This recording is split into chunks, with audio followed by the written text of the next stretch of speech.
Mon nom est Claudia Ouellette et aujourd'hui, dans le studio distancé, j'ai avec moi Olivier Lacombe, le pilote laconique. Bonjour Claudia. Bonjour. Allô. André Allard, éditeur en chef des Ailes du Québec. Bonjour tout le monde et bonjour Claudia qui est de retour Bonjour. parmi Oui, nous. je suis de retour. La maman Et du podcast est Grégory. de retour. Oui, la personne en charge. Et Grégory Blanc, président de Mentor Aéro. Je suis là. Bonjour. Enchanté. Alors, on commence ça, pif, paf, paf. OK. Donc, Ouch. oui, c'est ça. Ouais, ça va faire mal aujourd'hui. La Chine a décidé d'imposer des sanctions sur Lockheed Martin parce que ceux-ci fournissent des armes à Taïwan. Ouais. On a acheté des missiles Patriot. Ouais, la version PAC 3 la fameuse batterie Patriot qui a été rendue célèbre dans la guerre du Golfe en 91. Ouais, et puis la Chine n'a pas trouvé ça drôle qu'on équipe son Taïwan? ami. Fait que c'est un peu comme l'ennemi de mon ennemi et mon ami. Bref, ils sont pas contents. Ils sont pas contents. La Chine, la République populaire de Chine, donc la Chine sur le continent, considère Taïwan comme une province renégade, rebelle. Mhm. Renégade. Donc, il faut savoir que contrairement en Corée où il y a un armistice, un cessez-le-feu qui a été signé en 1953, il n'y a jamais eu de cessez-le-feu ou d'armistice ou de trêve de signé entre les nationalistes sur l'île de Taïwan et la Chine. Mhm. Donc, ils sont toujours... La Chine, la République populaire de Chine est toujours prêt à aller attaquer Taïwan. Donc, chaque fois que les Américains vendent des produits à Taïwan, c'est comme Ou n'importe qui d'autre. ouais, en fait, n'importe là. qui d'autre, là. Ouais. Les Français l'ont fait dans le passé avec les millages.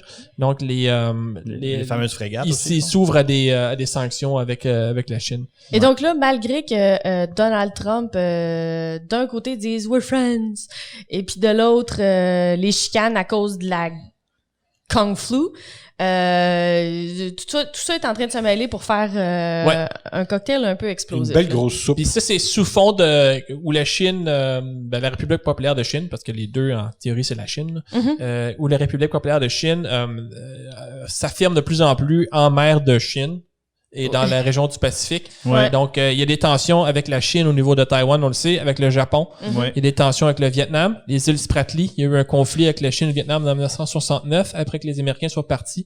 Et puis là, ça monte en BSB. Là, la Chine a construit des îles dans la mer de Chine où ils ont basé des avions Ouais. pour interdire, restreindre la navigation. Là, la marine américaine a dit, là, ça suffit, nous autres, on envoie des bateaux là-bas pour justement assurer la liberté de navigation. Ouais, Qui est une des missions de la marine américaine. Ils ont fait pousser des îles. Ça, c'est malade. Ça. Ben oui, ils ont compris, ça coûte moins cher que de faire des porte-avions. Non, et ce troisième porte-avions est en construction, le type 003. Oui, mais ça coûte quand même moins cher faire un île qu'un porte-avions. C'est Pas encore sûr. drôle, le sable s'est rendu cher. Ouais. C'est une autre histoire. Mais si je comprends bien, entre les États-Unis et la Chine, maintenant, on est en train de faire de mijoter une belle soupe de tout ce c'est-à-dire tout ce qui va pas entre nous, tout ce qui nous dérange. Ouais, non, C'est à peu près ça, là. Puis en plus, sur fond aux États-Unis, il y a beaucoup de problèmes et on va attirer l'attention sur quelque chose de brillant d'un peu plus loin, là. Oui, oui, rien de Ouais. tel qu'une bonne guerre pour distraire Ben, un même peu pas de la une guerre. mauvaise gestion. Juste dire, je gère mal mon pays, donc je vais vendre des fèves dans le bureau ovale. Exactement. Bon, Bien dit, Olivier. parlant de ton point de vue, Olivier, quasi crash d'un A320. Oui, là, ça fait peur, ces choses-là. Donc, quasi crash de A320 de la compagnie Condor le 16 août 2018. Un avion qui faisait la liaison de Kavala en Grèce vers Munich. Donc, l'avion a décollé. C'était le premier officier qui était pilote volant. Il y a eu une alerte TCAS avec un Hughes 369, le fameux Hughes 500 de Magnum. Mhm. Le FO, quand il y a un alerte TCAS, ça, c'est le système automatique qui gère les conflits entre les aéronefs. Le système a dit à l'avion de monter, d'ajuster leur taux de montée pour passer au-dessus de l'hélicoptère qui était pas à son altitude. OK. Donc, il devait maintenir 2500 pieds, les autres, ils étaient à 2008, quelque chose comme ça. Le premier officier n'a pas tiré assez sur la manche. Là, le commandant a repris les commandes et il n'a pas été de façon assez autoritaire, avec Ok. assez d'affirmation pour dire qu'il prenait les commandes. Et là, les deux ont commencé à tirer sur la manche en même temps. Sur un avion comme l'Airbus avec des commandes de vol électrique, quand les deux manches sont en fonction, le système additionne les demandes. Mais là, tu nous disais que ça, c'est ça, c'est standard. Là. C'est Oui. pas un... Avant qu'on crie avant qu'on dise ben là le A220 fait pas ça, il est gentil. Non, le A220 fait la même chose. Donc je suis C'est un persuadé standard de fly-by-wire. que le Global 7500 doit faire la même chose et Gulfstream doit faire la même chose. Donnez l'exemple en rencontre. Si exemple l'avion s'en va vers le sol et là il y a une montagne à l'avant. Et l'avion se met à dire pull up, terrain. Et qu'un des pilotes tire, mais pas assez, l'autre pilote peut venir tirer plus et là, ça va additionner les... Oui, il y a une bonne raison Ouais. pour ça. C'est Ouais. pas un glitch, là. Le Et seul donc- avion que je connais que ça fait pas ça, c'est le Max. Quand les deux pilotes tirent sur le manche à l'arrière, ils continuent de piquer. Ouais, non, c'est ça. Mais c'est un autre problème. Mais il est pas fly-by-wire. Ouais. On en reparlera d'ailleurs. Et puis, dans le cas du Condor, donc là, le système a vu que l'avion montait pas assez. Ouais. Et le système TK se dit au pilote de descendre. Et là, les pilotes ont poussé sur le manche pour descendre. Ils ont trop poussé. Et là, l'avion fait des oscillations. Et Ils ont finalement, créé le problème du Max. oui, Manuel. Ben, pas vraiment. Oui. Mais ce qui est important de savoir, c'est qu'ils n'ont pas frappé l'hélicoptère, mais ils sont venus assez proches. Ils étaient à 210 pieds verticalement et 550 pieds latéralement. Au C'est plus près. proche. Ouais. Et puis, ce qu'on voit là-dedans, c'est surtout une mauvaise procédure de prise de contrôle de la part des pilotes. Donc, dans un cockpit, quand un des pilotes dit « j'ai les commandes », l'autre doit répondre « t'as les commandes ». Donc, « I have control, you have control ». Donc, c'est clair que... OK. Ouais, c'est du Donc, un mauvais mauvais CRM. CRM. Ouais, Ouais, c'est c'est mauvais un problème de CRM. Et puis, c'est ça. Donc, le commandant n'a pas été assez affirmatif et Oui. le premier officier n'a pas écouté. Bon, mais c'est un bel exemple de... Mauvais mix. T'as dit Ouais. espacement de 500 pieds qui ont... Latéral et 200 pieds vertical. À au-dessus de 200 km/h, je peux te dire de quoi 500 pieds, c'est proche en tabac. Ben, il devait voler autour de 200 nœuds. Ouais, donc on est plus dans le 320 km/h. 360. Ça doit brasser pas mal. Ouais, t'as raison, Ouais. 360, Tu sais, merci. s'il y a une petite mouche qui voit arriver un gros avion, là. Ouais. Ouch. OK. C'est comme la mouche qui voit arriver de la moto, puis le... Ouais, non, le pare-brise, ouais. On s'est jamais vient mis vite. du point de vue de la mouche. Hein. On se pose pas cette question-là. AirAsia a des problèmes avec ses Trent. AirAsia, oui et non. Là. C'est pas qu'ils ont des problèmes avec leur Trent. Ils ont eu un problème avec leur Trent en 2018. Dans le fond, on a eu un problème avec une blade de fan. Donc, on s'est rendu compte que c'était un problème de manufacturing. Donc, sur le Trent 700, c'est AirAsia X. Longue histoire courte, de la façon que les blades sont fabriqués, c'est des feuilles des feuilles de titane qui sont soufflées. Et dans la méthode de fabrication, on introduisait, parce que ça a été corrigé, le problème a été corrigé, on introduisait un problème potentiel, une fracture potentielle. Et donc, on a eu cette fameuse fracture sur ce Trent en 2018. Et donc, ce que ça a highlighté comme problématique, le rapport est sorti cette semaine, c'est que on avait donc un défaut au niveau du manufacturing, au niveau de la fabrication, et un problème aussi au niveau de l'inspection parce que on savait pas quoi regarder. Donc, ce problème-là, il y a eu un blade-off. Ce problème-là a poussé Rolls-Royce à devoir revoir sa méthode de fabrication de ces blades-là, qui pour un moteur qui roule depuis très longtemps, malheureusement, pour eux. Et on a revu aussi les méthodes d'inspection quand on enlève les blades et qu'on les envoie se faire inspecter. Là, dans ce temps-là, est-ce qu'on retourne et on corrige les ailettes existantes? Oui, fait que bien évidemment, on va sélectionner un pool de moteurs qui on suspecte en premier lieu qui pourraient avoir ce genre de problème-là. Mm-hmm. Donc souvent, ça fonctionne avec des lots, on y va par lot. Mm-hmm. Ça, c'est la méthode la plus facile, la plus simple. Donc, quand il arrive un problème, puis les gens qui nous écoutent ont probablement, très certainement déjà entendu ça. En aéronautique, on travaille beaucoup avec ça. Donc, il y a un problème.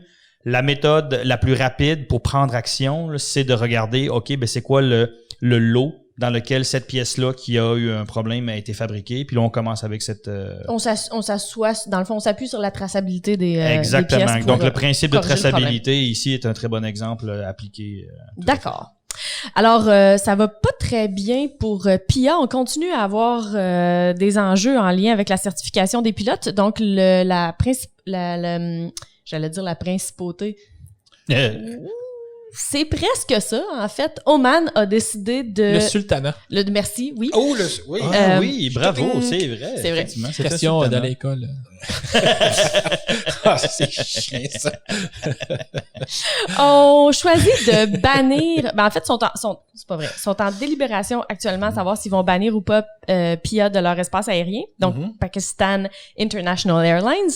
Mais le bout qui est intéressant, c'est que le suivi par rapport aux problèmes qu'ils ont de certification avec leurs pilotes, c'est que il y a des pilotes pakistanais qui sont en emploi à l'extérieur du pays actuellement. Donc, on a 7 autres pays qui sont en train de conduire des vérifications sur les certifications d'origine de ces pilotes-là, dont la Malaisie, l'Éthiopie, le Koweït, l'Arabie Saoudite, et etc. Donc, ça a de l'air que ces pays-là, présentement, sont plutôt contents de comment l'autorité de l'aviation civile là-bas, CAA, fait le travail, donc fait les suivis, mais quand même, et il y aurait pour l'instant trouvé personne qui posait problème pour de vrai, donc il y a personne qui a été mis à pied en lien avec ça dans les autres pays où ils sont à l'emploi. Mais donc les pilotes qui sont à contrat à l'extérieur du pays. Oui, c'est ça, exactement. Aux États-Unis, on a réagi, donc la cote de sécurité de la compagnie aérienne a été abaissée, ce qui fait qu'ils vont avoir des vérifications, pourraient être sujets à des vérifications supplémentaires dans les aéroports. Aucun vol supplémentaire de prévu, donc ils n'auront pas d'autorisation d'ouvrir des nouvelles routes et ils sont interdits de vol nolisé aux États-Unis actuellement. Ce qui nous intrigue au jour d'aujourd'hui, c'est pourquoi Transport Canada ne réagit pas actuellement. On sait que il y a un vol qui vient à Toronto. Sur Toronto, exactement. Exact, oui. Fait que se passe-t-il? Surprise, on lance l'invitation à M. Garneau. Donc, si M. Garneau nous écoute, en 2 épisodes de Les Sopranos. Oui. ou du Wire ou de peu importe. Oui, absolument. Donc oui, mais blague à part, effectivement, toujours aucune réaction du gouvernement canadien par rapport à ça, sachant qu'on a un vol c'est à vérifier mais normalement c'était un vol quotidien. Là. Ouais. À Toronto, donc ce serait peut-être intéressant de savoir ce que le ministère des Transports en pense. Là. J'ai pas pensé à ça. Moi, j'ai pas regardé ça de ce côté-là. Surprise, on n'a pas de nouvelles d'eux pour l'instant. Okay. Ben, faut dire que ça nous a pas triggeré non plus. On l'a pas vu passer les nouvelles, donc. Non, ben ouais, mais quand même. Ouais. La FAA bannit un additif ça là, c'est pour l'essence. Alors, c'est intéressant, par exemple, parce qu'on en discutait en préparation d'émission avec André, qui a déjà été fueler.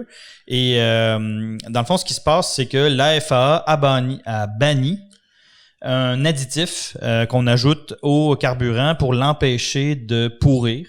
On va employer des termes simples et radicaux. Oui.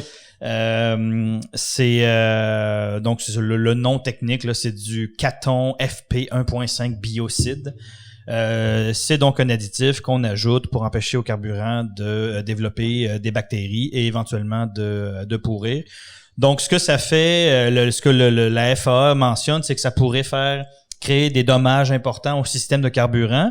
En langage clair, ce que ça veut dire, c'est qu'il y a danger de boucher les fuel nozzles, les injecteurs de carburant, pour la simple et bonne raison que, puis les techs qui nous écoutent vont savoir très bien de quoi je parle, c'est que là, depuis plusieurs années maintenant, il y a des last chance filters, donc des filtres de la dernière chance qu'on installe directement dans l'injecteur. Donc, il y a le filtre au niveau de la pompe et tout ça. Oui, tout ça comme on connaît, comme on a toujours connu.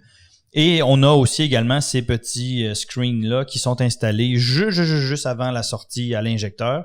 Et comme ce produit-là peut créer, s'il est mal mélangé au carburant, peut créer des cristaux, ben ça peut boucher les injecteurs, donc il y a un très gros danger. Et la discussion que nous avions avec André, c'est que le produit en tant que tel, il est efficace, il fonctionne, il fait la job. Ce qui est dangereux, puis c'est ce qu'André nous mentionnait, c'est que s'il est mélangé dans les mauvaises proportions, c'est là qu'il devient dangereux. Et c'est très facile à faire comme erreur, si j'ai bien compris.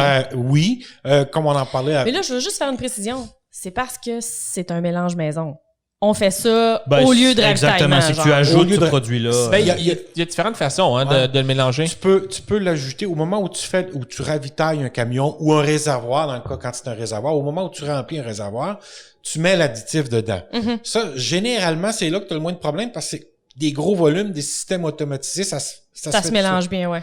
Mais tu peux aussi avoir l'option de pas le mettre dans le réservoir, donc de garder ton réservoir propre, puis de l'ajouter seulement au moment où tu fais le plein de l'appareil. Là, tu peux l'oublier. ton mélangeur peut se doubler. S'il y en a déjà dans le camion et que tu l'actives, tu sais, Ouais. il y a toutes sortes, regarde. Fait que c'est procédure que ça de créer un précipité. Et c'est ça qui Exactement, pose problème. C'est Il ça. y a beaucoup trop de risques à l'erreur humaine ici. Là, donc, moi, ce produit-là, je ne l'ai jamais rencontré. Ce n'est pas du Prist en passant, hein. Ce n'est pas le même produit. Mhm. Mais comme le Prist, ça a une fonction aussi, ça sert aussi comme C'est antibactérien. antibactérien parce que le pétrole, Mhm. c'est sujet à être décomposé par les bactéries. Surtout si tu laisses de l'eau s'accumuler longtemps dans le fond des réservoirs. puis en plus, le Prist, en plus, je pense que c'est aussi pour ça ralentit la formation de cristaux de glace. Hein? Ouais, ben en fait, ça ralentit pas. Le Prist, lui, ce qu'il fait, c'est que c'est un agent tensioactif, c'est-à-dire que il réduit la tension de surface de sorte que les gouttelettes d'eau qui se forment sont tellement petites qu'elles vont passer dans les filtres, puis t'auras pas de problème avec. OK, d'accord. Donc voilà, alors c'est ça, Mais la là, grosse nouvelle par rapport à ça. là. Et c'est juste sur les 737 MAX. C'est juste sur le 737 MAX et ça, c'est en lien directement avec au niveau du design. La façon que le fuel system est fait dans le MAX, il pourrait C'est être beaucoup plus particulièrement à affecté. risque. Exactement. c'est Les particulièrement- autres avions qui ont des LEAP, ils ont pas ce problème-là? Pour le moment, non. C'est quand même assez... Donc, c'est uniquement pour le moment des... c'est quand même étrange. Ben, tu sais, Athé nous parlait il y a 2 semaines du fait que cet avion-là allait être plus scruté. C'est peut-être un exemple qui fait qu'éventuellement, tous les autres qui ont des trends vont être affectés, mais pour l'instant, c'est celui-là qu'il faut... Ouais, Ben, les en trends fait, d'élite. non, en pardon, fait, oui. Olivier, c'est un très bon point que tu mentionnes parce que maintenant que tu me challenges, Le 780. non, il a été, en fait, il a été enlevé sur les Gen X. Ben, je viens d'avoir un flash là. Donc c'est pas uniquement sur les Leap. C'est aussi sur les Gen X. Puis là, tu vas me dire, ben le Gen X, c'est pas un Leap, mais la technologie est la même. Non, mais c'est un GE, là. Exactement. Puis, sauf que la grosse différence, et là pourquoi je m'en rappelais pas, c'est que c'est Dupont qui l'a volontairement enlevé de l'utilisation sur un Gen X et n'a pas attendu que la FAA s'en mêle. Fait que c'est pour ça que je l'avais oublié. Bon. Fait que sur le Gen X, donc sur le 787, on ne peut pas utiliser ce produit-là, le Caton FP 1.5 machin. Voilà. Donc, ça affecte... et ça, le message que ça envoie, donc, c'est que le produit n'est plus adapté aux dernières technologies. Aux dernières technologies, exactement. OK. Le développement du CR929, ça va pas aussi bien que prévu. Oui, ça, c'est une autre nouvelle intéressante parce qu'on parle beaucoup, c'est un de nos sujets préférés avec André quand on parle de la Chine. Mm-hmm. Puis là, dans ce cas-ci, c'est le CR, là, je veux juste sortir le nom. 929, ouais. CR 929, c'est ça. Chine-Russie, c'est le fameux wide body. Ouais. Donc, l'avion large fuselage que les Chinois et la Russie veulent développer. Mm-hmm. Puis ça va pas super bien. Pourquoi? Ben parce qu'on ne s'entend pas sur certains paramètres au niveau... c'est purement contractuel. Oui. OK? Donc là, on a deux choses. On ne s'entend pas au niveau contractuel et de ce fait, la cédule, donc de fabrication, de design et de fabrication, vient d'être repoussée de 5 à 6 ans. Donc, ce sera pas avant la fin des années 2020 que cet avion-là devrait apparaître. Puis rapidement... Sur quoi on s'entend pas, là, ouais? Ouais, c'est ça qui est vraiment intéressant. Puis c'est intéressant dans le sens où, tu sais, quand tu dis qu'on n'a pas les mêmes intérêts, là, quand tu parles avec, tu sais, t'as peut-être un partenaire potentiel ou quoi, puis finalement tu dis, ben ça a pas marché parce qu'on n'avait pas les mêmes intérêts. Puis dans ce cas-ci, c'est exactement ça. La Russie, elle, est intéressée au projet parce que ça va lui permettre de sortir de la Russie puis d'aller chercher, de pénétrer d'autres marchés. La Chine, elle, s'en fout complètement, a déjà annoncé à la Russie que les avions qui voleront en Chine seront assemblés en Chine. Fait que la Russie vient de se faire fermer le marché chinois qui était le plus intéressant. Et également, la Chine a dit que elle, ce qui l'intéressait, c'est pas de percer des marchés ou quoi que ce soit, c'est la technologie. Donc, ils n'ont aucune visée commerciale pour ce programme-là. Ben en fait, puis je rajoute. Dans les discussions Continue, actuelles, André, là, je dis pas qu'ils sont pas intéressés à oui, éventuellement, à percer puis à tasser Airbus du coude puis tout ça. Oui, ça, tout à fait. Ouais. Mais dans la discussion qui anime la Russie et la Chine en ce moment, c'est vraiment dire la Chine, elle est beaucoup plus intéressée par un échange de technologie. Bien, en fait, de la façon que l'article est écrit, c'est vraiment de dire la Chine est intéressée à aller chercher la technologie de la Russie, entre autres au niveau des composites Ouais. et de certains alliages au niveau également au niveau Parce que motorisation. moi, j'ai une version différente de ce, parce que j'ai lu un autre texte que Vas-y. Dans l'autre texte, on explique que en fait, le différent en ce moment entre la Chine et la Russie, c'est que la Chine considère que tous les droits de vente à l'extérieur de la Russie, c'est elle qui s'en occupe. Donc, si c'est ça, c'est encore bien pire. Ouais, donc UAC ne pourrait vendre qu'en Russie finalement, et la Chine s'occuperait du. Moi, ça c'est l'autre version. OK. Et mais ça, si t'es ça amène- intéressé juste par la technologie. En fait, André, c'est pas une autre version comme telle, c'est que ça vient ajouter à ce qui est sorti, ce que moi j'avais vu cette semaine, c'est que la Russie, elle, avait des percées, avait des visées clairement établies au niveau de la Chine. En ce moment, là, ce qui se passe cette semaine, les discussions, c'était vraiment pour dire, ben, les avions qu'on va fabriquer, parce que les autres, la Russie pensait avoir un centre de production commun, alors que la Chine leur a dit, non, ce qui va voler en Chine va être fabriqué chez Comac en Chine. Donc, fait qu'on voit, mais c'est excellent parce qu'on voit vraiment qu'il y a ça sort de partout, là. Ouais. Remarquez, il y a de l'eau dans le gaz, mais ça veut pas dire que le partenariat est fini. Tu sais, il y a des étapes. Non, mais en même temps, quand au milieu, hein. t'arrives avec un truc important comme ça qui dit à un des deux partenaires, par exemple, t'auras aucun marché. Oui. Et dernier point là-dessus, la dernière chose que ça va driver off, c'est le choix des suppliers, des fournisseurs, qui va, ils disent que ça va faire shifter le choix des suppliers d'au moins 3 ans. Ouais. Donc voilà. à suivre. Mais c'est clair de toute façon, ça donne pas vraiment envie de travailler avec eux, mais c'est une autre histoire. C'est une autre. Mais c'est des cycles. La Chine, là, c'est des cycles de fabrication, design, manufacturing et tout ça de 14 ans. Hein. Non, fait mais on est en façon, plein dedans. Là. Si tu regardes le timeline qu'ils ont donné, on est en plein dedans. Fait que ça fonctionne. Mais ils sont tellement juste intéressés à rapatrier la technologie à l'interne qu'il faut être un petit peu téméraire comme fournisseur pour aller leur montrer des. C'est un fait. Il y a toujours des risques de perdre. Ils connaissent bien la fonction copie-coller. Ouais. T'en parleras à Olivier avec les Sukhoi. Oh, ouais. T'as un peu un modèle d'affaires actuellement chez eux. Là. Exact. OK. André, parlant de modèle d'affaires, qu'est-ce qui maintient les prix des billets bas? OK. Alors, j'ai amené ce sujet-là parce que dans nos discussions à l'extérieur, à un moment donné de l'épisode, il est arrivé la question du fait que depuis une dizaine d'années, en fait, depuis toujours, mais c'est plus évident depuis les dernières années, le prix des billets d'avion ne remonte pas. Au contraire, il y a même une tendance à la baisse, OK? Mm-hmm. Puis les gens ont tendance à penser que c'est un facteur intrinsèque à l'industrie, c'est-à-dire que c'est les low cost qui arrivent puis qui font baisser les prix puis que ça s'arrête là, la justification s'arrête là. On va élargir ça un peu, OK? Dans le voyagement, dans la majorité des voyageurs, on en a parlé dans le spécial la semaine dernière, la majorité des voyageurs qui sont sur ces avions, ce sont des gens qui vont en vacances, OK? Puis l'industrie du transport aérien, au niveau du budget vacances, elle est en compétition avec Netflix, avec Cinéplex Odéon, ou en tout cas les salles de cinéma. Avec la Société des parcs du Québec, avec tout ce qui est divertissement. Donc, ce sont des budgets discrétionnaires. T'es pas obligé de dépenser. Mais on s'entend que de plus en plus de gens ont des gros budgets mensuels pour le téléphone, Internet et la télévision.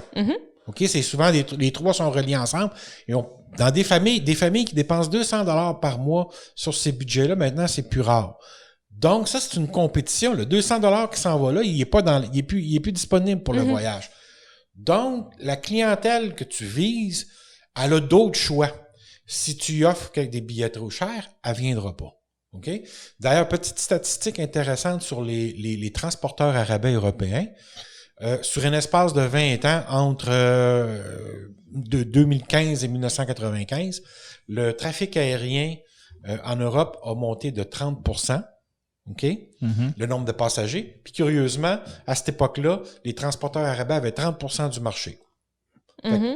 Vous pensez qu'il vient d'où ce 30%-là? Qui a généré la croissance en Europe?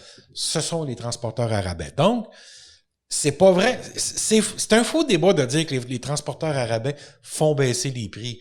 Ils sont rentrés sur le marché, ils ont répondu à un besoin, puis les clients veulent ça. Les compagnies aériennes, là, ils se sont ajustés depuis. Les 10 dernières années, on a vu des années records de prix, de profitabilité des transporteurs aériens, autant des low cost que des grandes compagnies aériennes.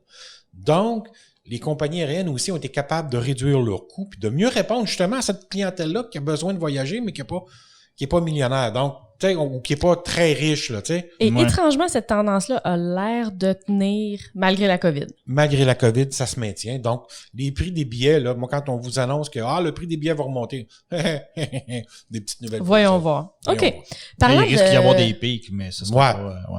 Parlant de la COVID, Greg, ça a amené des enjeux qu'on n'avait pas du tout attendus du côté du stockage et du démantèlement des appareils. Oui, effectivement, on sait que depuis le début de la crise, il y a beaucoup d'avions qui se sont retrouvés à être volontairement ou obligés, dirons-nous, de stationner un peu partout sur la planète. Donc, des avions qui sont parkés en bon français. Ça, c'est correct. On a tous vu des photos. Il y en a un petit peu partout. N'importe quel aéroport qui n'était pas considéré comme étant majeur ou important est devenu un gros stationnement, là. Puis ça, ce que ça a amené, c'est que le fait qu'on soit obligé de grander des avions comme ça a amené les airlines à réfléchir à qu'est-ce qu'on va faire avec à la reprise et on le sait aujourd'hui que il y a beaucoup d'airlines qui ont décidé d'envoyer à la retraite, d'envoyer à la casse des avions que, dans le fond, ils s'étaient donné plusieurs années pour y penser. Donc, on sait par exemple qu'Air Canada avait décidé de commencer à réfléchir. Ils se donnaient 4-5 ans pour réfléchir à qu'est-ce qu'on va faire, mettons, avec les 767. Puis là, on sait depuis peu qu'ils vont, ça s'en va, ils les enlèvent de la flotte, puis on va s'en débarrasser. Donc ça, ce que ça a fait, c'est que ces avions-là qui étaient en parking temporaire, beaucoup de ces avions-là vont se retrouver grounded forever. Donc on va devoir trouver un moyen qu'est-ce qu'on fait avec ça. Et c'est là qu'entrent en jeu certaines compagnies un petit peu partout à travers le monde qui sont spécialisées dans le recyclage d'appareils. Puis recyclage au sens large du terme, c'est-à-dire que c'est pas juste une question de broyer l'avion puis faire des confettis avec, là, puis d'envoyer ça à la scrap métal. On parle aussi du fameux principe de reduce to spare, donc où on va faire des pièces détachées avec les avions. Ouais, c'est ça. Donc on va réenvoyer dans le système des pièces, des composants, donc des boîtes noires, des boîtes avioniques, des actuateurs, etc. Des centrales de navigation, des trains d'atterrissage, des systèmes hydrauliques. Oui, absolument. Les roues, tout ce que tu veux, là, tout ce qui est capable d'être défait, des systèmes, là, ça va être envoyé, réinspecté, passé à l'overhaul, à la révision majeure, et on va réintroduire ces pièces-là dans le marché, ce qui va être possible d'être fait. Fait que ça, tout ça, c'est correct, ça fait du sens, c'est logique, sauf qu'on ne s'attendait pas à un aussi gros volume. Puis la problématique, entre guillemets, tu vas me dire que c'est un heureux problème pour ces compagnies-là, effectivement, c'est qu'on se retrouve non plus à gérer quelques pièces comme ça de temps en temps, là, puis c'est pas dans le but de dire qu'ils font rien ou qu'il y a pas de, tu sais, ils sont pas capables de gérer quelque chose de plus gros. Non, mais c'est une grosse augmentation. Mais là, on se retrouve à gérer des stocks incroyables. Ben aussi, il y a pas beaucoup de demandes présentement, là. Donc, on a beau faire la job pour obtenir les pièces détachées, oui, si elles ne trouvent pas preneur. Mais c'est ça l'affaire, c'est qu'il va y avoir une grosse job à faire pour dire, tu sais, s'ils retirent tous les 747 du marché, comme c'est on va en parler tantôt, là, c'est le cas. Il t'a volé Non, on va en parler en détail. Olivier va nous donner plus de détails là-dessus, mais ces pièces-là, si tous les 747 arrêtent de voler, tu peux bien avoir des pièces de rechange, ça servira pas à grand-chose. Il y avait un article dans le numéro, l'avant-dernier numéro de Airliners, le magazine britannique. Oui. Puis il y avait justement une entrevue avec un qui fait ça en Angleterre, et puis il dit que avant un 747, il en cherchait pour les réduire en pièces. Ouais. Maintenant, il dit, oublie ça. Il y en a plus assez qui volent sur la planète pour que je perde mon temps avec un 747. Fait que là où il va y avoir une grosse et une belle job à faire au niveau de ces compagnies-là, c'est de vérifier, voir si certaines de ces pièces-là peuvent être installées. Souvent, ça arrive des fois qu'elles peuvent être modifiées et installées sur d'autres machines. Il peut y avoir, surtout les boîtes électroniques, où des fois on peut reprogrammer certaines cartes, on peut faire des petites modifications puis les réutiliser sur d'autres types d'appareils. C'est pas commun, mais c'est possible d'être fait. Fait que tout ça, donc, pour dire qu'il va y avoir une très grosse j'allais dire réorganisation, là, mais il va falloir que ces compagnies-là qui traitaient un ou deux airframes à la fois va se retrouver avec un surplus de jobs. Puis pas juste en termes de manpower, de l'organisation, gérer des fournisseurs, où est-ce qu'on envoie ces pièces-là se faire inspecter, est-ce qu'on peut la modifier, est-ce que tu sais, donc voilà, beaucoup de travail. Ça vient de ce côté-là. Oui, c'est quelque chose qui était très marginal jusqu'à maintenant. On en parlait de temps en temps. Là, une compagnie, il y en a une en Europe, en France, à Tarbes par exemple, je pense, qui fait du recyclage. Donc, c'était très marginal, mais là, ça va devenir à la mode. Là. Beaucoup d'aluminium recyclé à venir sur le marché. Et de Clairement. boîtes et de composantes à gérer. D'accord. On va faire un petit tour par l'Europe. Greg, t'as fait une introduction, Oui. Olivier. Allô? Hein? Greg ou Olivier? Non, pour son sujet, là. Greg a volé Greg le a fait- sujet, Olivier. Non, J'ai rien pas volé. volé rien du On est tout. en communauté ici, André. OK. On se calme. Retrait des 747. British Airways a annoncé une décision avec effective immédiatement que tous ces 747-400 étaient cloués au sol et sortaient de la flotte. British Airways, c'est le plus grand exploitant des 747 au monde. Donc, les 747 vont quitter le ciel britannique. Ouais. Il leur reste combien des 800, ils en ont en service? Je crois pas, c'est Des Lufthansa 800? qui en ont.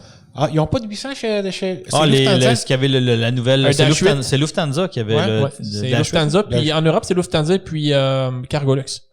OK. 8. Ouais, il y en a Quelle effectivement. période plate? Ouais, mais moi, je trouve ça triste. Sincèrement. Ouais, c'est là. plate, c'est triste. La Queen qui nous quitte comme ça, là, que, tu sais, comme on dirait, moi, ça me donne un feeling de, tu sais, quand tu fais un party, là, pis t'as quelqu'un qui s'en va pis t'as pas eu le temps de dire bye, là, tu sais. Ouais. Là, tu dis, hey, il est où là, André? Ah, ouais. il est parti, là. Là, shout-out Ouais, tu sais. à deux de mes amis, à Jean-Pierre, donc le roi du ciel qui prend son dernier vol, et puis pour Jean-Charles, la reine de la ferraille, donc ils vont se reconnaître, ils vont être contents. Ouais, non, mais je trouve Faut ça accommoder triste. tout le monde au niveau... La Queen. J'ai volé souvent sur cette 4Z, puis c'est vrai que c'est une belle machine. KLM obtient le OK de la Commission européenne. Oui, ça c'est intéressant. Une petite note rapide là, juste pour mentionner que la Commission européenne va de l'avant avec son... Dans le fond, elle a donné son feu vert aux Pays-Bas pour que effectivement ils puissent aider KLM. Donc on parle d'une aide de 3,4 milliards. Mhm. Ça va permettre de sauver le même principe, toujours la même chose, là, de sauver des emplois. Ça va permettre à KLM de se réorganiser, d'envoyer des gens à la retraite avec des packages, etc. Donc juste tout ça pour dire que il y a une aide de l'État qui a été acceptée. On est en train de monter des packages et, longue histoire courte, il se passe toujours rien au Canada. Donc, c'est entre autres pour ça que je voulais le mentionner. C'est que tranquillement, c'est pas parfait, mais ça avance tranquillement dans les Europes, comme on dit. Ouais. Donc, on En salue fait, nos on cousins s'entend, eux européens. sont ralentis à cause des structures bureaucratiques, mais c'était commencé, là. Ça fait un bout de temps. Ouais, Là, ouais, il se ça passe va. juste Absolument. rien. Puis c'est un très bon point. Les gens qui nous écoutent en Europe pourront en témoigner bien plus que nous. Là. La structure, la structure gouvernementale avec la Commission européenne et tout ça, oui, c'est très lourd. Il y a beaucoup d'administration, beaucoup de paperasse et oui, absolument. Sauf que tu sais, quand tu commences tôt, ben tranquillement, petit train va loin. Puis Il y a des choses qui finissent par se faire. il y a des choses qui finissent par se Mais faire. le mot-clé, c'est qu'il faut commencer. Exactement. Shout out au ministre des Transports. OK. Lequel? Il y a une option au Canada, le ministre des Transports? Aux abonnés absents. T'es en vacances. OK. Bref. Air France, on en parlait il y a 2 semaines, 3 semaines, que la France ajoutait des liaisons sur la Chine. Voudrait ajouter des liaisons sur En la fait, Chine. oui, C'est commencé. ils avaient recommencé à voler. Puis donc, on fait un petit coucou à nos amis d'Air France parce que ils ont recommencé à voler, comme bien d'autres airlines. Mais là, ce qui est intéressant ici, c'est qu'on ajoute un 2e vol hebdomadaire vers la Chine. Mhm. Fait que certains diront, ben bravo, bonne nouvelle. Mais en fait, ce qui est intéressant avec cette nouvelle-là, c'est que en plus de saluer nos amis en France, c'est que ça vient ajouter un peu ça vient mettre un peu d'huile sur le feu avec les Chinois, justement. Parce que Air France est autorisé à un 2e vol hebdomadaire vers la Chine, mais le contraire n'est pas vrai. On se demande combien de temps ça va tenir, ce genre de... Ouais, puis c'est ça qui est intéressant, c'est que Pékin est en beau fusil. parce qu'elle s'est vue refuser l'accès Pékin. à... Beijing. Beijing, ouais. Ben, en fait, là, c'est Beijing. Pékin, je sais pas, là. Beijing. Ça faisait longtemps que j'avais pas entendu Pékin, moi. Ouais, c'est... Ah, Les années 60 ont Je te appelé, pensais ils veulent pas avoir si- leur nom de ville. Je te pensais pas si vieux Ben, que en ça, fait, Greg. c'est qu'il y a une antenne de le ministère des Transports, je sais pas trop quoi, qui gère ces questions-là, qui est basée à Pékin, qui, eux, sont en beau fusil parce qu'ils se sont vus refuser l'accès à Paris pour un deuxième vol par semaine, là, un deuxième vol hebdomadaire. Donc, ce que je voulais illustrer là, c'était juste une question de...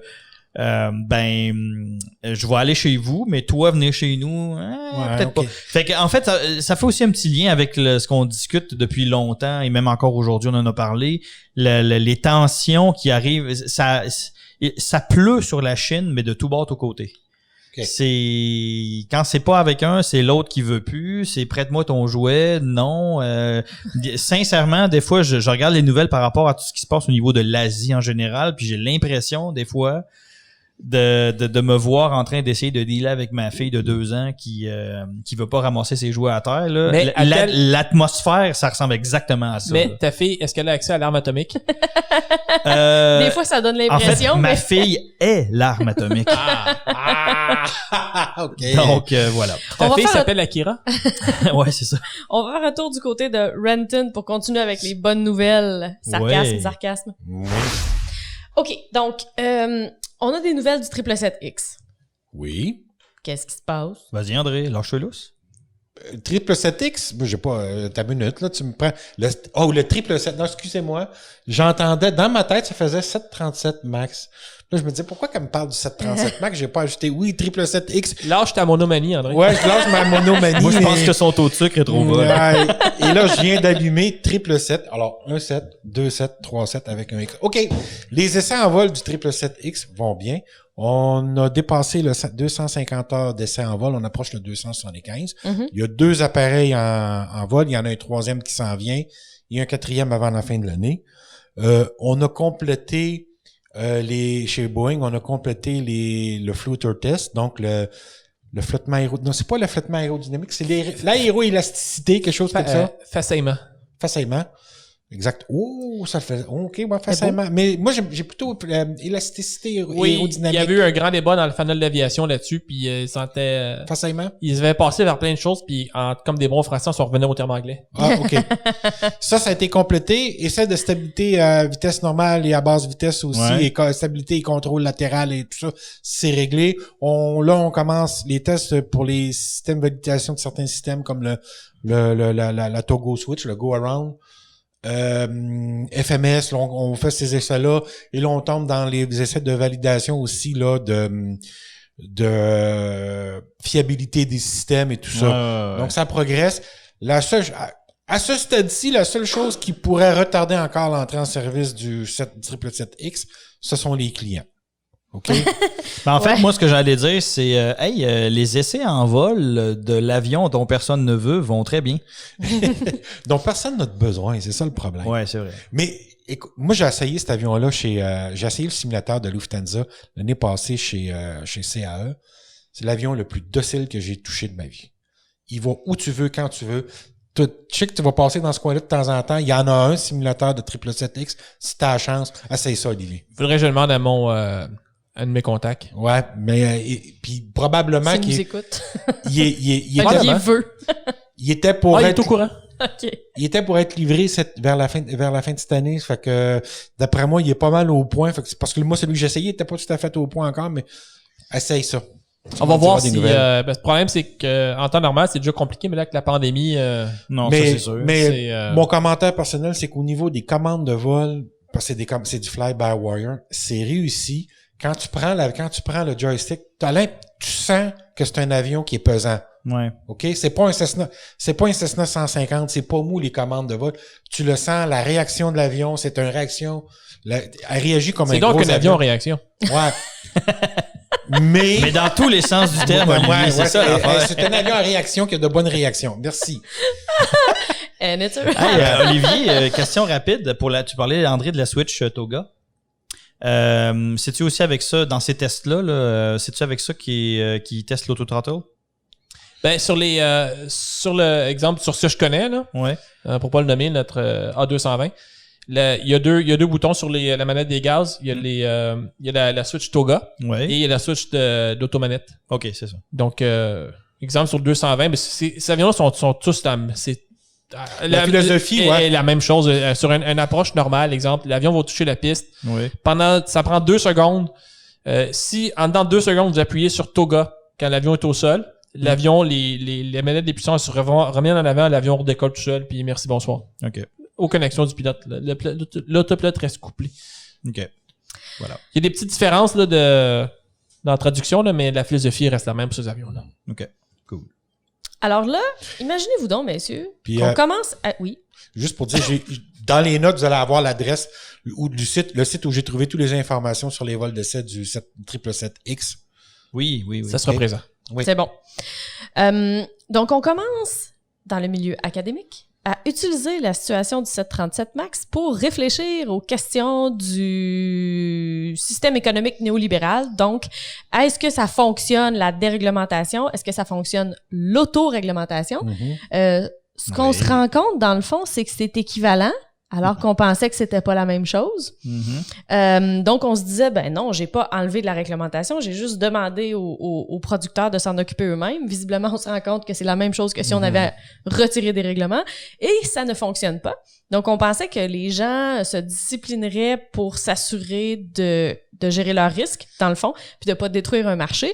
Et la situation du 737 MAX est en train de nous faire nous rendre compte que non, à moyen terme, on ne réduit pas nos risques, on optimise à court terme et ça peut donner des problèmes. Ouais, parce que toute la philosophie néolibérale repose sur le fait que t'as pas besoin de réguler les marchés ou l'économie. Ils vont s'autoréguler. Ça s'autorégularise tout seul, à l'offre, la demande. Ouais. Puis une compagnie n'a pas intérêt Ouais. à couper les coins ronds, surtout dans l'aéronautique. En tout cas, dans la théorie, c'est ce qu'on Absolument. c'est ce Ouais. qu'on nous raconte. Et là, dans le fond, ça, c'est comme une preuve que cette philosophie de marché-là ne fonctionne pas. Mais En fait, on ça a dépend encore, toujours on a des- encore la preuve. Ça dépend des joueurs. C'est comme un match de hockey. Il y a certaines fois, il y a des joueurs disciplinés que l'arbitre siffle jamais. Il n'y a même Ça- pas d'hors-jeu, il se passe absolument rien. Puis d'autres fois que c'est comme si c'est l'enfer. Mais- là, c'est Ben, arrêté c'est toutes sûr les que 10 secondes. c'est une anomalie, sauf que l'anomalie est tellement grosse Oui, c'est ça. qu'elle remet en question le système Ouais. en entier. Mais je pense- toutes les réglementations qui existent sur la planète ne sont rarement dirigées ou établies à cause du comportement majoritaire. C'est souvent Ça aussi. les comportements minoritaires qui forcent la réglementation. Oui, mais c'est ça l'affaire, c'est que ça montre qu'on a encore une fois oublié de tenir compte de l'effet humain de la chose. C'est qu'en théorie, sur papier, ça fonctionne bien, mais tu as toujours l'être humain là-dedans qui... Ben, c'est sûr que le principe de base en économie, c'est de considérer qu'on travaille avec l'homo economicus, qui sont des acteurs rationnels. Ben ouais. Rationnels à long terme. La La formation. discussion Parce que commence bien. Optimiser à ultra court terme, ouais, ben c'est ça, exactement. Ouais. Donc, on est surpris là, tu sais, que les Ouais, académiques ouais. On est rattrapent le surpris, pas fait que, surpris. ouais, exactement. Je serais surpris j'aimerais ça voir ce que l'Institut économique de Montréal en pense de ça. Je serais curieuse de voir, honnêtement, ça commence à sortir les papiers là-dessus, parce que bien sûr, il faut avoir déposé un sujet de thèse, il faut l'avoir travaillé, non, mais bon, ça va venir, c'est sûr, là. Ouais. Ça va être étudié sous toutes ses coutures. Ouais. À suivre. On passe au gros sujet sur le 737, Greg. Mais Paraît en fait- qu'on va finalement changer la formation. Il y a un lien à faire, en fait, avec le côté de... On a pris pour acquis que... là. Il faut considérer l'humain. Oui, Mm. parce Je suis juste que... content. Elle a dit le mot gros, puis elle n'a pas regardé dans ma direction. Mais voyons, personne n'est C'est pas gros. son style. Mais c'est intéressant parce que c'est sorti ces jours-ci là, donc nos fidèles auditeurs l'ont probablement très certainement vu passer. Parce que dans le fond, c'est un gros mea culpa que Boeing est en train de faire, puis il y a un gros changement de mentalité. C'est comme ça que c'est écrit, là, OK? C'est un peu partout ce que j'ai vérifié mes affaires, là. Il y a un gros changement de mentalité qui est en train de s'orchestrer dans la division training chez Boeing. Fait que certains diront it's about time. Mais puis donc vous me voyez venir là. On est en train de revamper complètement le programme de formation du 737 MAX. Donc, on va tenir compte du fait que on a besoin de former un peu plus nos pilotes. Mais là où je fais un lien avec ce que tu disais il y a quelques secondes, Claudia, c'est au niveau de, on n'a pas tenu compte du fait que, ben, tu sais, sur papier, ça fonctionne bien, mais qu'est-ce qui arrive si dans ton équation, tu as quelqu'un qui arrive, un être humain qui ne correspond pas exactement au profil que avec lequel tu es supposé travailler. Puis c'est exactement ça que Boeing, au niveau du training, a pris en compte. C'est que eux partaient du fait, par exemple, puis on en discutait avec Olivier ces derniers jours, le fait qu'on formait les pilotes, tu sais, sur le 737 MAX, c'était un petit peu d'iPad, là, puis c'était bien correct. On prenait pour acquis que ben t'es pilote. Fait que donc t'es un passionné, t'es un geek. Toi, avant de te coucher le soir, tu lis un training book, bien évidemment, comme tout le monde. Toujours. Absolument. Donc, t'es familier avec les systèmes, tu sais, comment que ça fonctionne un système hydraulique, tu connais par cœur des part numbers, etc., etc. Donc, cette approche-là, Boeing s'est rendu compte que, c'est peut-être pas vrai. Tu sais, il y en a pour qui c'est cool, c'est une job qu'ils ont toujours voulu faire, mais ça reste une job. Mais en fait, au départ, c'est que Boeing prenait en compte un petit peu ce qu'Atte nous disait quand on lui parlait en entrevue. T'as pas besoin de comprendre comment ça fonctionne, tu vas bien réagir. Même en comprenant pas ce qui se passe. Mais on s'est rendu compte que c'était pas le cas. Il y a certains systèmes dans un avion où, oui, il faut juste réagir, là, puis comment ça fonctionne, c'est de la magie, c'est pas grave, là. Ouais. Mais il y a dans d'autres circonstances où il faut faire preuve de discernement pour dire, OK, ben, là, si j'ai eu telle indication, puis l'avion fait ça, ça veut dire qu'il y a peut-être telle affaire qui s'en vient, donc je suis mieux de il faut surveiller la gaffe, là. Ouais. Mais dans d'autres cas, c'est carrément, si l'avion fait ça, OK, mais pèse sur tel bouton, that's it, là. Regarde, au niveau du système de commande de vol, t'as pas besoin de savoir le langage de programmation utilisé pour le programmer. T'as besoin de savoir quelles sont les choses qu'il fait, comme quand vous êtes deux à tirer, il va additionner les forces. Exact. Ça, t'as besoin de savoir. Et savoir en mode normal, c'est quoi les protections versus en mode direct ou en mode dégradé. Mais tout ce que vous dites là, messieurs, là, c'était pris pour acquis que les pilotes se rappelait de la logique, se rappelait comment fonctionnait le normal law. Mais ça va changer d'un avion à l'autre, là. Mais eux autres partaient du principe que cette philosophie-là était comprise. Il y a tout aussi la philosophie d'entraînement dans les compagnies aériennes. Quand je suis passé d'un exploitant privé, je volais un avion d'affaires à un exploitant 705. Et quand le court type, j'ai fait 2 courts types pour mon exploitant privé. Et puis la première semaine, c'était une semaine dans une salle de classe. Ouais. Dans le cas, je vais le dire, dans le cas de Learjet, on était chez Bombardier à Dallas avec un mécanicien qui nous expliquait les systèmes de l'avion. OK. Puis il nous disait pourquoi c'est important en tant que pilote de connaître tel système. Puis sur la ligne, vous allez voir, quand vous allez voler, il arrive telle chose, mais c'est un problème connu, c'est ça qui se passe, puis comme ça, on le règle comme ça. Ah ben OK, là, tout fait du sens. Quand tu arrives dans l'avion, ça se fait bien. Quand on passe avec à la compagnie 705, il y a plusieurs jobs, là, parce que les situations sont compliquées. Là, l'entraînement que j'ai eu sur mon avion, c'était un cours en ligne. Ouais. Puis c'est bien intéressant, là, mais à faire ça, à la fois, il fallait que j'apprenne les procédures de l'avion, que j'apprenne les procédures de la compagnie et que j'apprenne les systèmes de l'avion en même temps. Ouais. Donc, j'arrivais à l'hôtel après avoir fait 6 heures de simulateur de procédures. Oui. Et puis, il fallait que j'apprenne des systèmes et que j'apprenne des procédures en plus de ça. Ça marche pas, là. Ouais. À minute, ton cerveau fait comme, on s'en fout, là. C'est pas important, là. Je veux juste savoir les items de mémoire. Puis ce qui est important de savoir, le reste, je m'en fous. Je peux juste pas la capacité mentale d'apprendre ces choses-là. Mais ce qui est intéressant dans ce que tu dis, Olivier, puis c'était vraiment pas prévu, puis je trouve ça vraiment cool ce que tu mentionnes parce que c'est exactement vers ça ton expérience privée, là. Donc le cours que tu as eu à Dallas avec le mécano qui t'expliquait c'était quoi une valve, mais qui t'expliquait pourquoi c'était important que tu saches que c'était une valve. Là. Si je peux continuer. Ils s'en viennent vers ça, Boeing. Le dernier cours que j'ai fait de mon dernier employeur, le cours sur l'avion de ligne que j'ai eu, c'est un cours qui est similaire au cours que j'ai eu dans le privé. OK. Donc vraiment une approche de ramper, marcher, courir. OK. On a eu une salle, on a eu des cours en classe. On a eu des simulateurs de procédure avant d'aller aux vrais simulateurs. Et avant ça, on avait fait les cours en ligne. Okay. Mais tous les morceaux ont comme cliqué ensemble. Ils nous ont donné un set même pas de Lego, de Duplo. Puis une maison avec 8 morceaux. Puis on a fait comme clouc, clouc, clouc. Et voilà, la maison est construite. Okay. Ça a vraiment bien marché. Mais ça je dois le reconnaître. Étrangement. Versus mon employeur d'avant que c'était n'importe quoi. Mais c'est ça qui est vraiment drôle, c'est que je suis à peu près certain que les gens qui nous écoutent vont dire ben oui, ça semble assez logique comme approche, tu sais, Mais on s'était éloigné de ça. Puis le gros de la discussion chez Boeing, c'est que on s'était éloigné de ça. On prenait pour acquis beaucoup de choses. Là. Et on s'est rendu compte que ça fonctionnait pas parce que le degré de compréhension, l'expérience, l'intérêt aussi, on parle d'intérêt, le fait d'être intéressé à connaître quelque chose, là, tout ça a été mis ensemble a fait que Boeing disait pas besoin. Et là, on a une propension à vouloir revenir, puis ça fait rire le syndicat des pilotes aux États-Unis. Ça les fait beaucoup sourire parce que eux disent avant ça ils nous garrochaient le temps voilà un iPad puis va-t'en. Puis dit là maintenant on vient nous prendre par la main, ils ouvrent la porte. Il faut savoir que l'entraînement des pilotes des compagnies aériennes, quand les comptables se sont mis dans le bon point dans le projet, on dit mais ça coûte cher à entraîner. Ils sont allés voir c'est quoi le minimum tout à fait qu'on peut dépenser pour entraîner les gens. Fait que ça fait des situations où, quand j'apprenais à la fois les systèmes de l'avion, les procédures de la compagnie, les procédures de l'avion, même moi qui est hyper intéressé, j'en avais rien à cirer, là.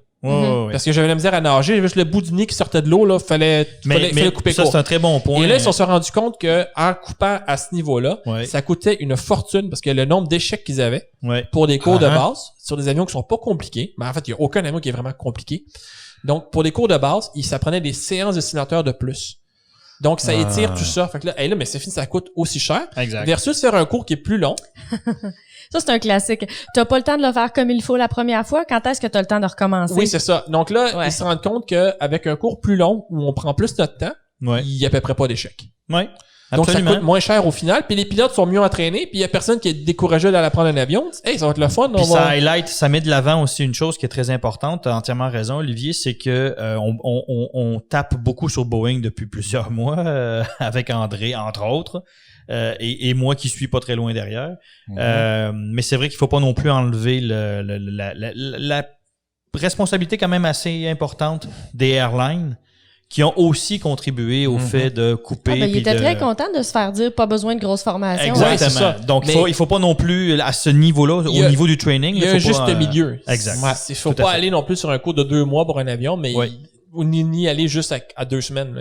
Fait que là, bravo à Boeing qui finalement s'est ouvert les yeux. Là. Mais moi, j'aperçois une contradiction assez flagrante entre on met le pilote au centre de tout, mais en même temps, on y dit rien, puis en même temps, on dirait qu'on est en train de ramener ça de manière un peu plus harmonieuse. Bon, on a coupé les coins ronds, on a essayé d'aller vite, puis on s'est rendu compte que... Parce que dans le fond, Boeing est en train de revenir, tu sais, la moralité de cette histoire-là, Boeing est en train de revenir à quelque chose qu'il faisait déjà dans le passé. Puis toutes les compagnies qui ont coupé les coins ronds, je parle des exploitants aériens qui ont coupé les coins ronds sur l'entraînement, ils se sont fait pincer les doigts parce qu'ils ont eu des accidents. Donc, faut savoir que ça coûte combien d'arrêter d'entraîner les pilotes. Là, je vise absolument personne. Là. C'est à regarder la planète au complet. Là. Quand vous entraînez pas les gens comme il faut, ça coûte beaucoup plus cher que les entraîner comme il faut. Absolument. Ça, c'est valide pour les privés qui volent avec leurs avions. Les exploitants aériens qui font du 705, ça vaut pour les militaires, ça vaut pour tout le monde. Oui, absolument. Entièrement d'accord. COVID. On veut se donner une petite idée de ce que ça coûte, dans le fond, de maintenir une compagnie low cost à flot actuellement. Et on a un bon indice de ça. Le président de Southwest est sorti pour mentionner que si le volume de passagers triplait d'ici la fin de l'année, ils n'auraient pas besoin de faire des mises à pied. Donc, ça vous donne une bonne idée de combien ils ont besoin de... Et une petite indication, j'ai vérifié hier, j'ai vérifié en date du 15 juillet. OK? Il était à peu près à 23% du trafic de passagers par rapport à la même date l'année passée. Donc, quand tu parles de triplé... Ça veut dire qu'il faut être à 75%, autour de 75% d'occupation, finalement. Mais de toute façon, c'est le principe André, c'est le principe du low cost. Ouais. Le volume. Ouais. Ouais. On n'est pas loin de ça. En fait, mon point, c'est le fait qu'ils arrivent avec des chiffres aussi hauts pour avoir de la rentabilité. Ça nous garoche pas par terre. Pas vraiment surprenant. Non, c'est pas surprenant. Non, c'est pas. Puis aussi, peu de chances que ça arrive, parce que dans les faits, ce qui arrive, c'est pas on augmente un petit peu jusqu'à 75%. Non, faut que ça augmente là. Ça augmente présentement pas beaucoup dans les 2-3 prochains mois, puis on se ramasse à des niveaux presque normaux l'automne prochain. C'est ça l'attente. Aux États-Unis, c'est reparti à la baisse, le trafic intérieur. Et dans le cas on se demande pourquoi. Ouais, c'est ça. Je te laisse fouiller. Je vais t'appeler, mais que je l'ai trouvé. Ouais. Donc ouais, fait que peu de chances que ça aille bien aux Olivier qui États-Unis m'appelle. et qu'on s'en sorte sans heurts du côté des low cost parce que y a aucun moyen qu'on se ramasse à 75% d'occupation en décembre. Ça arrivera pas. Mais il y a visiblement quelque chose que les low cost européens ont compris que les Américains n'ont pas. Puis en fait, ben oui et non là, parce que C'est ça pas va juste aussi les avec. compagnies là. Ouais, c'est ça. Ça va plus loin que ça. Là, j'ouvre une grosse canne de verre. On n'a pas le temps. Mais effectivement, il y a des choses. C'est là que tu vois que la mentalité, puis ça va plus loin que les airlines. Il y a quelqu'un quelque part de la rivière là, qui a compris que l'autre a pas compris.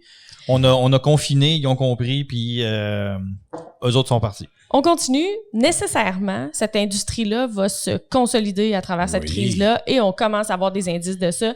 American et JetBlue. Oui, qui ont annoncé une entente de code partagé la semaine dernière.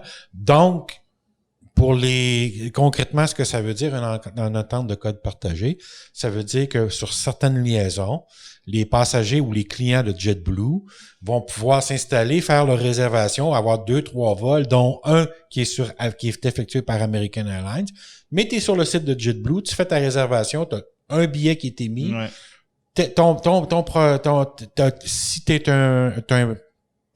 Si t'as déjà des points de loyauté ou le système de loyauté avec JetBlue, tu vas continuer d'accumuler tes milles en volant sur American Airlines et vice-versa. C'est-à-dire que c'est la même chose pour les gens d'American. C'est principalement à JFK que ça va se faire. Grâce à cette entente-là, American Airlines a décidé de relancer les liaisons de JFK vers Athènes, Tel Aviv et Rio de Janeiro. Il y en a d'autres qui vont s'en venir après. C'est la deuxième entente que signe cette année avec American Airlines avec un transporteur américain. Elles avaient signé fin janvier, début février. American avait signé avec Alaska Airlines. Là, on a Alaska, American, JetBlue. Là, on a une belle piste. Là, le balisage pour la prochaine fusion ou intégration s'en vient. La raison pour laquelle c'est pas fait maintenant, c'est parce que faire des fusions, ça prend beaucoup de capitaux. Faire du code partagé, c'est beaucoup moins dispendieux. À court terme, c'est très efficace. Ben, on sort ensemble avant de se marier. Là. Et voilà, puis sans avoir acheté une grosse bague. Ouais. Parfait. On épargne ses alliances. OK? Fait que c'est ça que ça donne, puis t'as pas de cérémonie. Mais on arrête ça, cette métaphore-là, mais dans oui, toute d'accord. cette histoire-là, c'est juste le seul problème, le seul hic, c'est que c'est American. Ouais, ben ça, mais moins pire que United. Ouais, ça, on est d'accord. Et là, moi, la question que j'ai... United against United. Ouais, c'est ça. Hier, j'ai pitché à des collègues américains, je leur ai envoyé. Ouais, bon, c'est bien ça. Les compagnies américaines se réveillent, là. Je dis, quand est-ce que Southwest puis Delta Airlines vont commencer à discuter ensemble? Puis là, j'ai pris soin de spécifier, ne me dites pas impossible, j'ai rayé ce mot de mon vocabulaire cette année. Ben, en fait, on parle en français, donc... Ouais. On va voir si Impossible, M. mais pas Soleil va encore se rappeler. Faudrait donc Southwest, qui a besoin de passagers et qui a pas de route internationale, va avoir besoin de s'entendre avec quelqu'un éventuellement. Oui, tout à fait. Est-ce qu'elle va choisir United ou Delta? J'espère que ça sera pas United. J'espère que non. Là, je pense que je vais pleurer. Oh oui. Et les clients de Southwest aussi. Mais Ouais. voyons voir si la gestion chez Delta, en fait, de quel côté la vision chez Delta nous mène Oui. à suivre. Défense, Olivier, un incendie dans un porte-avions? Oui, c'est spectaculaire. Vous avez vu ça cette semaine. Le USS Bonhomme Richard. C'est vous qui est le Bonhomme Richard? Non, je me suis posé la question. C'est-tu le bonhomme Sateur? Non, le Bonhomme Richard, c'est que Benjamin Franklin, à l'époque, au 18e siècle, avait écrit un almanach. Et puis, le livre traduit en français, c'était l'almanach du Bonhomme Richard. Ah. OK. Donc, les Américains ont toujours eu la plupart des marines militaires au monde ont des noms traditionnels pour leurs navires. Dans le cas des États-Unis, on a Enterprise. Ouais. On a Bonhomme Richard, qui en est un. Il y a aussi Constitution, Indépendance, tout ça.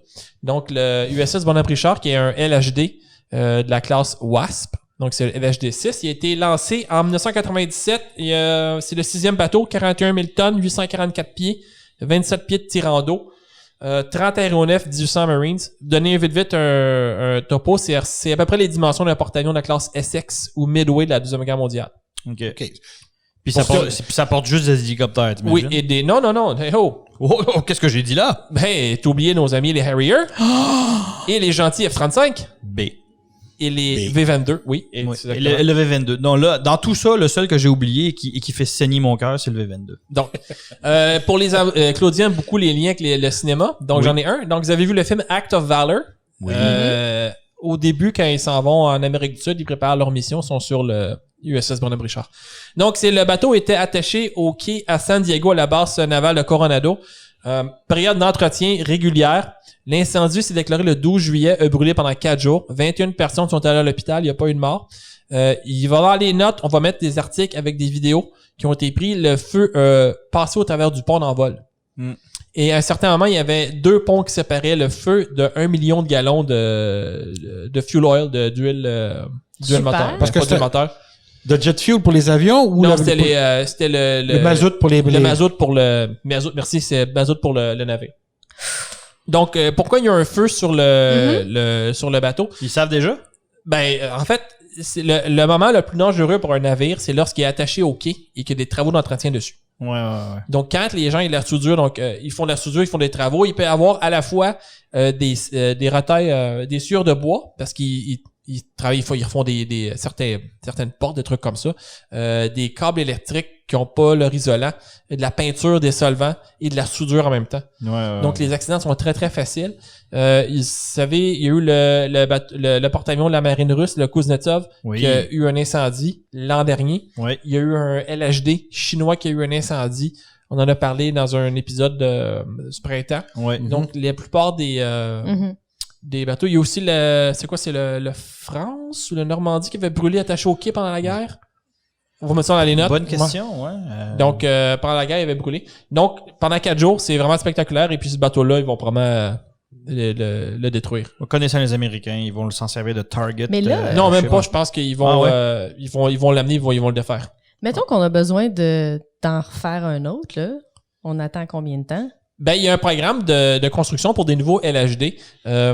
Ils avaient fait 2 bateaux d'une nouvelle classe pour le F-35 et ces bateaux-là avaient pas une caractéristique essentielle de ces navires-là, c'est qu'ils n'avaient pas un pont submersible à l'intérieur duquel les Marines peuvent partir en bateau. Ah oui, ils ont fait 2 navires de ouais. cette classe similaire, de la classe plus récente, où il n'y avait pas cette Donc, ce pour fameux... rien. Hein? Ils ont fait 2 de ces navires-là pour rien. Non, mais le but, c'était d'amener plus de F-35. Parce qu'en éliminant cet endroit-là pour mettre des bateaux dans le bateau, OK. des bateaux dans le navire, on peut mettre un hangar plus grand, donc plus de F-35. Donc, et le but, c'était de mettre plus de V-22 pour transporter les Marines en hélicoptère. Ouais. Et là, ces navires-là, ceux de la classe subséquente, dont le nom m'échappe, mais ça va dans les notes, ils ont remis le pont submersible pour... Ils ont modifié? Oui, ben non, les 2 premiers, non, mais ceux subséquents, ils vont l'avoir. Et finalement, c'est pas une bonne idée de pas les avoir. Mais ils ont fait un test. Ouais, c'est ça. OK. Pour avoir Quand plus de t'as les je moyens veux de dire, faire il un reste test que comme ça. on a besoin C'est de des 5 tests de ans, quelques genre, pour y milliards, avoir un hein. bateau comme ça. Oui, c'est quand même assez long. Ouf. OK, super. Contrat pour les F-15EX. La saga des F-15EX se poursuit. On va sauver C'est la Boeing. 4e fois qu'on en parle. Sauver le soldat Boeing. Oui. Tom Hanks, où êtes-vous? Je retiens ce titre, Sauver le soldat Boeing. On en a parlé déjà, c'est la 4e fois qu'on en parle. Il y avait une rumeur pour que le contrat allait bientôt être signé pour les F-15EX qui vont remplacer les F-15C de la guerre nationale. Et là, ça a été passé. Première commande de 1,2 milliard pour le premier lot de 8 appareils. Le contrat au total pourrait valoir jusqu'à 23 milliards. C'est un prix moyen par avion de 87,7 millions US. C'est pas cher. Et No Ben. le contrat demande 144 avions et des options jusqu'à 200. Donc, on prévoit 12 avions dans l'année fiscale 2021 et ensuite 64 de l'année fiscale 2022 à 2025. Donc, ça va faire travailler les gens à Saint-Louis. Oui. Et on va mettre dans les notes, le premier F-15EX pour les Américains est assemblé, est en cours d'assemblage. OK. Donc, il y aura des photos dans les notes de ça. Cool. Ouais, ben j'allais dire, il a volé, mais non, c'est le F-18 qui a volé. C'est le F-15QA qui a volé. Mais il y a le F-18 aussi qui a volé il y a pas très longtemps. Le bloc 3? Oui. Le bloc 3. Ouais. Il y en a 2, bloc 3, là, qui volent. Exact. Ils sont green. D'accord. On passe à notre dossier de la semaine. On parle du transport régional. On en a entendu beaucoup parler dans les derniers jours. Beaucoup, André. Et il y a quelque chose qui me dit qu'on va continuer de n'entendre parler de cet automne. Puis, en fait, mon titre d'aujourd'hui, moi, si j'avais à choisir, c'est « Attention au chant des sirènes ». OK? Là, on s'entend, tout le monde a pris conscience qu'on avait un problème avec le transport régional, faut intervenir, Puis là, Québec a dit oui, on va intervenir, puis on va soutenir, donc on va mettre de l'argent. C'est drôle que quand il y a le mot million, il y a comme du monde qui apparaissent, tu sais. Moi, ça me fait quelque chose. Là. Si tu me dis millions comme ça à froid, là, j'ai un petit...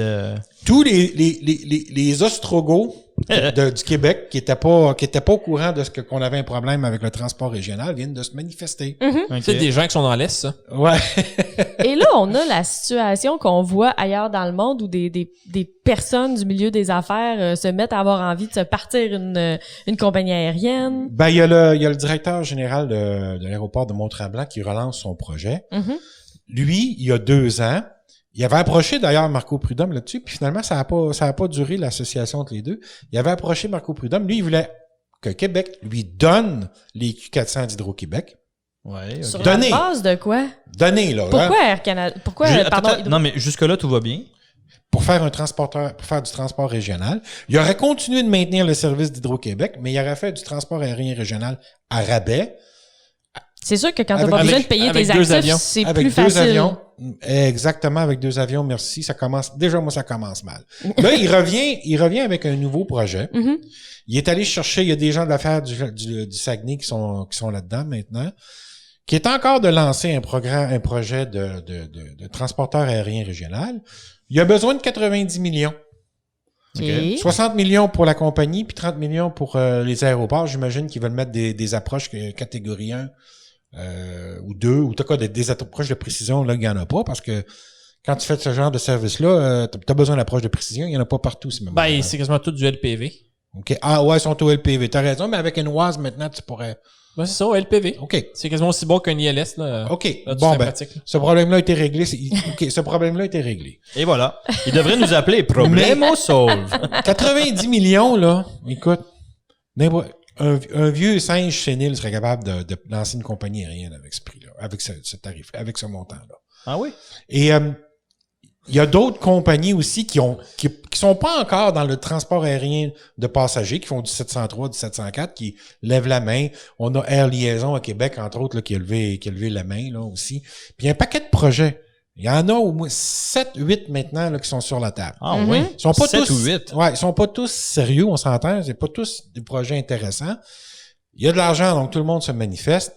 Là, il va falloir commencer. Puis là, ben, les journalistes, eux autres, ils se garochent là-dessus, puis ils connaissent pas toujours les intervenants qui sont en arrière, les obstacles qu'il y a à franchir. On va s'entendre, là. C'est très dur. Lancer une compagnie aérienne, ce qu'on appelle du 705 au Canada, donc la catégorie 705, ligne aérienne, là, c'est à peu près ce qu'il y a de plus dur à lancer comme entreprise au Canada. Toutes catégories confondues. Il y a des obstacles là-dedans, là, à l'entrée. Oui, c'est à peu près ça, puis une compagnie pharmaceutique. Moi, je me souviens... C'est probablement plus facile de lancer une compagnie et fabriquer des armes à feu. Probablement. Ben, en fait, l'exemple que tu donnes, Claude, c'est 2 industries très réglementées. Oh, oui, c'est ça. Mais les pharmaceutiques, tant que tu fais pas dans les barbituriques, les pharmaceutiques, tu vas réussir à passer. C'est plus facile. Mais il y a quelques années, moi, je me souviens, on était quelques personnes, on était avec John McKenna, le président de l'Association du transport aérien du Canada. Puis il nous expliquait que c'est assez fréquent, tu sais, qu'il y a des gens qui les contactent à l'attaque pour leur dire, ben nous, on est un groupe d'hommes d'affaires, on aimerait ça se lancer, partir un transporteur aérien, on est mal desservi, Air Canada, Westlet, tu sais, là, t'entends toutes les... Fait que là, John McKenna leur dit, ben passe à l'attaque. Ouais. Et c'est tellement fréquent, ce genre de... C'est tellement fréquent. C'est pour détendre l'atmosphère, parce que je sais où tu t'en vas, André, puis là, tu vas nous faire pleurer. Là. Alors, c'est tellement fréquent qu'ils ont décidé de se faire un beau petit kit. Ils ont dit, ben voilà, on vous envoie ça par courriel, là, voici, lisez tout ça. Quand vous aurez fini, vous nous reviendrez. Et 99,9% du temps, les gens ne reviennent pas après avoir tout lu. Ben. Parce que lancer un transporteur aérien 705, tu as 13 ou 15 manuels que tu dois remplir, que tu dois développer. Tu as les manuels d'opération normalisés pour les appareils, pour chaque type d'appareil que tu exploites, manuel de formation des pilotes, manuel de formation des agents de bord, manuel de formation des mécaniciens, manuel de formation des employés au sol, manuel d'opération d'urgence. Système de gestion de la sécurité. Système de gestion de la sécurité. Manuel de gestion de fatigue. On est rendu à 8, à 9, là. Mm-hmm. On les a pas tous. Il faut que tu nommes les autorisations, le training. Il faut que tu nommes un directeur des opérations qui a de l'expérience dans le domaine. Il faut qu'il passe un examen. Il faut qu'il passe un examen, il faut qu'il réussisse. Puis s'il n'y a pas d'expérience dans l'aviation, là, Transport Canada va dire, ben non, suivant annexe. Ben, il répondra même pas aux exigences de base. Il y a des critères. Il faut, exemple, avoir 2 ans dans une compagnie aérienne qui exploite un avion similaire et ou qui a une exploitation qui est similaire. Fait que des exploitations de Q400, ben, on va parler dans le cas de M. Larivière, là, dans le cas du Q400, il y a combien d'entreprises au Canada qui en exploitent des Q400? Alors, déjà là, ton directeur d'opération, faut que tu ailles le piger ailleurs. Je pense que c'est 3, hein? Ouais, 3. Alors, faut que tu ailles le piger ailleurs. Mm-hmm. Il faut que tu aies un chef pilote, un chef agent de bord, un chef, un directeur de la maintenance. Et tous ces gens-là doivent avoir de l'expérience. Tu peux pas prendre des gens de n'importe. Il faut que tu les embauches. Il faut que tu les payes pour travailler sur les manuels qu'ils vont développer, la préparation. Bien longtemps avant le début de tes opérations. Ouais, ça c'est l'affaire aussi qui est importante. Là. C'est qu'il faut ça que prend un cash flow de l'enfer. Il faut que tout ça soit en marche avant de déposer. On en a déjà parlé. Il faut déjà que tu aies ton avion avant de faire le début de tes démarches. Au moins un. Oui. C'est du côté des flux de trésorerie. Alors, c'est moi, là, ce que j'espère, là, d'abord, là, le gouvernement du Québec, là, faudrait lui passer le message, là. D'abord, en matière de gestion de transport aérien, d'appel d'offres, de donner des contrats à des compagnies aériennes ou à des opérateurs, tu as le service aérien gouvernemental dont c'est la spécialité. Mm-hmm. Tous tes experts qui sont capables de te donner les conseils qu'il faut pour recruter des gens ou une compagnie aérienne faire du transport aérien régional, tu les as. Ça serait peut-être bon de leur demander leur avis ou leur aide. Mm-hmm. Okay? Mm-hmm. D'autant plus que le service aérien gouvernemental fait déjà affaire avec, ou en tout cas avec plusieurs des opérateurs ou des personnes qui seraient intéressées. Mm-hmm. Il a déjà une évaluation de la cote de sécurité de ces transporteurs-là. Mm-hmm. Il me semble que si tu t'es pas qualifié pour la cote de sécurité du SAG, il me semble que faire du transport aérien régional, ça me... Oui, c'est vrai, c'est un bon point, effectivement. Ça pourrait être un début Donc, une piste de réflexion. Si t'as pas moi, à mon avis, si t'as pas un certificat d'exploitation 705 ou t'es pas déjà dans les démarches ou avancé pour en avoir un, bye bye, bonsoir, bonsoir. Ben, on va voir ce que ça va donner, parce que pour l'instant, il n'y a rien d'officiel pour personne. Le groupe d'études de travail, mais méfiez-vous quand vous lisez des affaires, des gens qui vous proposent des projets, posez-vous la question, c'est qui lui, il faisait quoi avant, il vient d'où, puis il nous propose quoi, ça a-tu de l'allure? Et mettre une livrée sur une photo de librairie d'un avion blanc, c'est pas difficile. C'est bien facile. Puis, donc, fiez-vous pas à une photo pour dire que quelque chose existe. Puis moi, c'est clair, là, s'il y a quelqu'un, si Québec arrive puis qui nous dit on va acheter des Q400 puis on va faire du transport aérien régional, moi tout de suite dire ça marchera pas. Un avion de 72 places pour faire des vols entre Montréal, Québec, Montjoli, Gaspé puis les îles de la Madeleine ou même Sept-Îles ou Chicoutimi ou Bagotville, tu vas faire quoi avec ça au mois de janvier? Puis aussi l'affaire avec un avion comme le Q400, si on parle de Gaspé, les îles, l'avion à pleine capacité, il pourra pas utiliser la piste. Ben, la piste est pas assez longue. Ah ouais? Même aux îles? Oh, ben, les îles Gaspé, c'est 4000 pieds, là. OK. Alors, déjà là, t'es pas capable. C'est bon point. J'avais pas pensé à regarder ça. Puis la piste. Donc, dans le 30 millions, j'imagine qu'ils voulaient rallonger les pistes. Mais même si tu rallonges les pistes, t'en connais. J'aime beaucoup la ville de Gaspé, là. C'est pas ça, mais allez-y, on remplira pas un vol hebdomadaire de 72 personnes. T'amèneras pas de touristes voir le rocher percé au mois de janvier ou au mois de février, là. Regarde, excuse-moi, là. Puis les gens qui vont nous dire, oui, mais les avions, en temps normal, les avions qui vont à Toronto Island sont pleins. Oui, mais c'est parce que Montréal puis Toronto, c'est à côté. Ouais. Puis s'il fait pas beau à Toronto Island, ils vont aller à Hamilton ou à Pearson. Ben, c'est une destination d'affaires aussi. Non, mais je veux dire, c'est que les distances sont proches. Oui, s'il fait pas beau à Gaspé, là, il y a des chances qu'aux îles, il fasse pas beau. À Moncton, il fasse pas beau. À Sept-Îles, il fasse pas beau. Il faut retourner à Québec ou peut-être Montréal. Et voilà. Donc, tu rentreras pas. Il y a toutes ces choses-là à prendre en considération. Des Q400, tu t'assures que tu vas être déficitaire 5 mois par année. J'ai hâte de voir. Le choix d'appareil, de toute façon, ça, c'est le projet, c'est Trek, c'est ça? Ouais. Eux autres, c'est arrêté, c'est le Q400 ou rien du tout? Ouais, monsieur Larivière, il décroche pas du Q400. La seule chose qui pourrait peut-être aider un peu le projet, c'est d'avoir une run de courrier ou de cargo. Ouais, mais ça. Même à ça. Puis c'est de là que je m'en allais, Pascal, même à ça, eux autres, ils font quoi? Ils en ont une run de courrier. Pascal, tu vas aller voir la run de courrier à Pascal pour mettre dans les Q400. Que tu pourras pas remplir au départ de Gaspé, puis à moins de mettre des millions, ça... Ouais. Regarde... Disons qu'en gros, peu de chance. Demande aux opérateurs actuels qui ont déjà des... Demande aux gens de Pascal Aviation, tu ferais quoi avec 60 millions? Ouais, je pense que Julien a une bonne idée de quoi faire avec.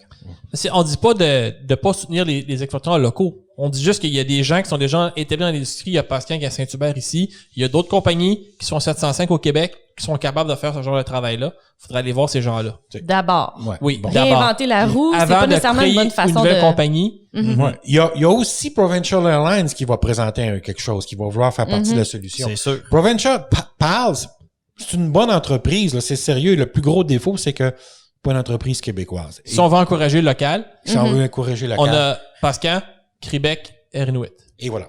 De déjà prêt, là. Et qui c'est serait des capable gens, d'offrir. et c'est des gens, on s'entend, là, on parle de gens sérieux qui ont Ils sont habitués de voler des PAL aussi, là, des endroits qui fait mauvais, puis Ouais, exact. des défis l'hiver, tout ça, là. Pascal, il opère pas du 705 en ce moment, mais ils l'ont déjà été. Et où ça fait longtemps qu'ils sont en business, qu'ils sont en affaires, ils savent comment ça fonctionne. ils sont en cours. Exact. Le Saab 340, c'est pour obtenir, c'est ce qui fait qu'ils volent pas encore, Oh, c'est que ouais, ouais. ils sont dans la démarche. Mais on se comprend, je veux dire, il reste que c'est un opérateur sérieux dans le sens où ça fait longtemps qu'ils existent.